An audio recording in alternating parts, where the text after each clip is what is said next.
Two shadowy figures swayed beneath snow-covered cedar branches, barely visible through the frozen night. An elderly man and his wife hung there, bound by rope, kept upright only by fading strength and stubborn faith. A small brass lantern glowed nearby, impossibly steady despite the biting wind.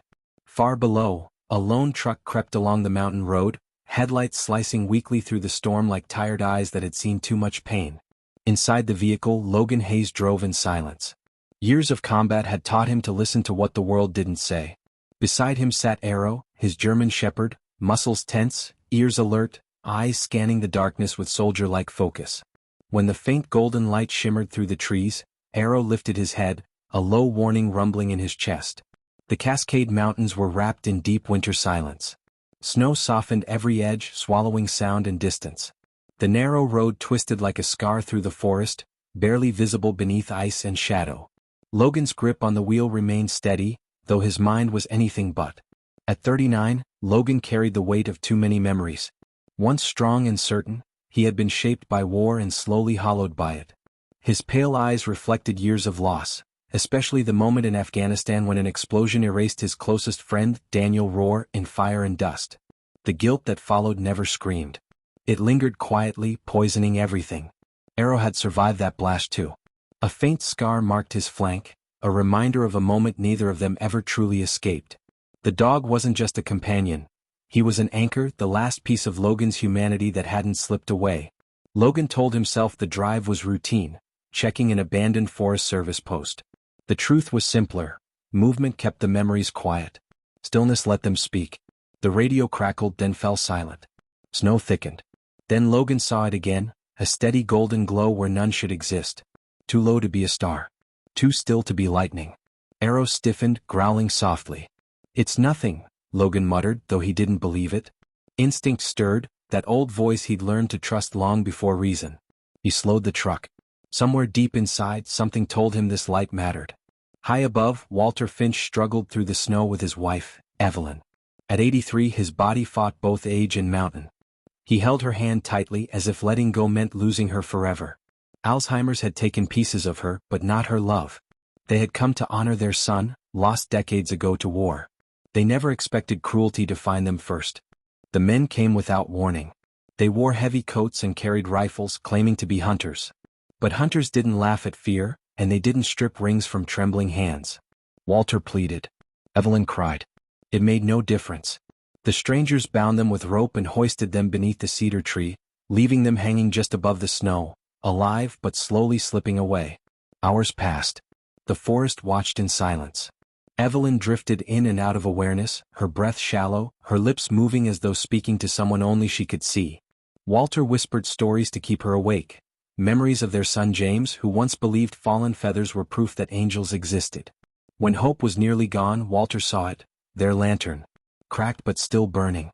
The flame flickered stubbornly, refusing to surrender to the storm. That same flame pulled Logan from his truck.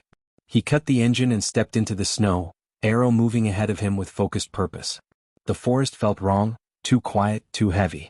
Then Logan's flashlight caught it, a hand hanging limp against the wind. His heart slammed.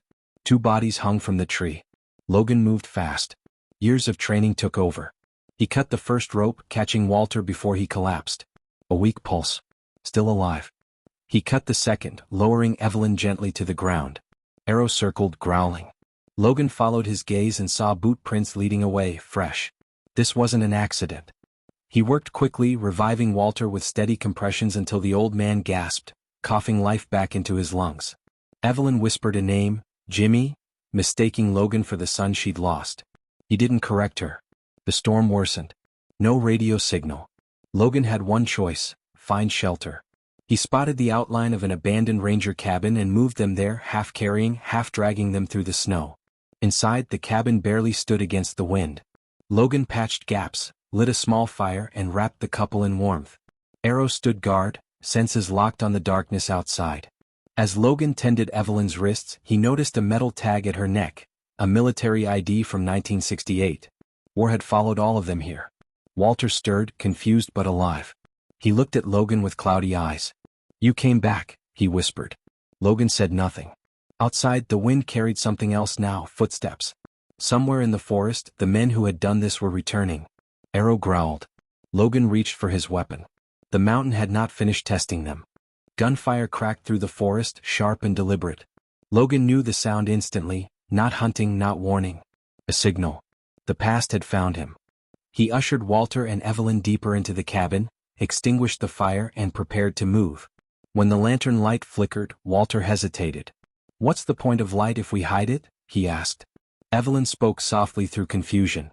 "Sometimes the light isn't for seeing. It's for being seen." Something shifted inside Logan. They fled into the snow, Arrow leading. Wolves watched silently from the trees but did not approach. Even they seemed to understand who the real danger was. Down the ridge, Troy Mercer followed their trail, a man Logan once knew in war, now twisted by bitterness. He remembered Logan leaving him bleeding in the desert, saving others instead. Tonight he wanted balance. At the ravine, the bridge nearly killed them. The structure collapsed beneath the storm. Evelyn slipped. Arrow leapt without hesitation, teeth gripping her coat, body straining as Logan hauled her back to safety. The dog was injured badly, but he never let go. Logan screamed, not orders, not rage, but fear. They crossed. Barely. Below, headlights appeared through the snow. A police SUV pushed uphill, driven by Ellie Cooper, daughter of Walter and Evelyn, sister of the soldier who never came home. She followed a lantern she found buried in the road, its flame somehow still alive. When she reached them, the moment shattered into tears and disbelief. Evelyn recognized her instantly. Walter sobbed. Logan stepped back quietly, holding Arrow as the dog weakened in his arms. Help had finally arrived. 3 days later, the storm was gone. Logan remained. He repaired fences, fixed broken boards, and said little. Arrow rested nearby, healing slowly. The town didn't ask questions. Grief recognized grief. Walter wrote a letter, not to thank Logan, but to remind him he still belonged among the living. Evelyn sat by the window, the lantern glowing softly beside her. Ellie spoke with Logan often. About war. About silence. About staying. One evening, Logan sat by the frozen lake with Arrow at his side. The lantern's reflection trembled on the water beside the moonlight. "It used to mean someone was missing," Ellie said. "Now it feels like someone returned." Logan watched the light without turning away. For the first time in years, it didn't hurt. He didn't know where he belonged yet, but for once the uncertainty didn't scare him. The lantern burned steadily behind them, turning one fragile flame into 1,000 reflections. And the mountain at last was quiet.